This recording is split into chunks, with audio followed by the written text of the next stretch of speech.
Welcome to mother computer academy. আজকে আমরা যেটা শিখব সেটা হলো এমএস এক্সেলে পিএমটি ফাংশনের ব্যবহার। আমরা হয়তো অনেকেই জানি যে পিএমটি ফাংশন একটি এমএস এক্সেলে গুরুত্বপূর্ণ অংশ। অনেক সময় ইন্টারভিউতে বা তোমার কোনো অফিসিয়াল কাজে পিএমটি ফাংশন খুব ব্যবহার করা হয়। তাহলে চলো আজকে আমরা শিখে নিই পিএমটি ফাংশন কিভাবে এমএস এক্সেলের মাধ্যমে ব্যবহার করে কোনো সমস্যার সমাধান করা যায়। চলো এবার তাহলে প্রথমে আমরা এমএস এক্সেলটাকে ওপেন করি। এটাকে ওপেন করলাম। দেখো এখানে আমি আগের থেকে একটু লিখে রেখেছি অ্যামাউন্ট, অর্থাৎ কত টাকা লোন নেওয়া হয়েছে, রেট মানে কত পার্সেন্ট ইন্টারেস্ট আর কত বছর ধরে লোনটা চলবে। এবারে আমরা যেটা বের করব সেটা হচ্ছে যে প্রত্যেক মাসে আমাদের কত টাকা ইএমআই দিতে হবে।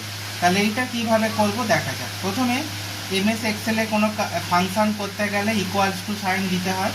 তারপরে হচ্ছে পিএমটি ফাংশন ব্র্যাকেট ওপেন করে দেখো ফার্স্টে কি লেখা আছে, রেট।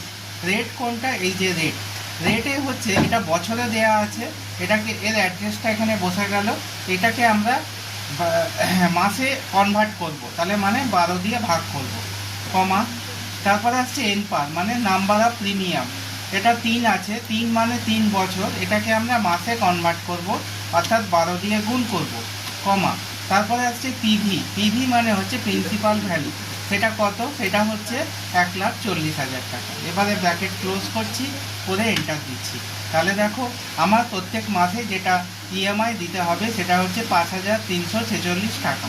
এরকমভাবে আমরা কোনো ফাইন্যান্সিয়াল ক্ষেত্রে মাসে ইএমআই কত দিতে হবে সেটা আমরা বের করতে পারি। Thank you.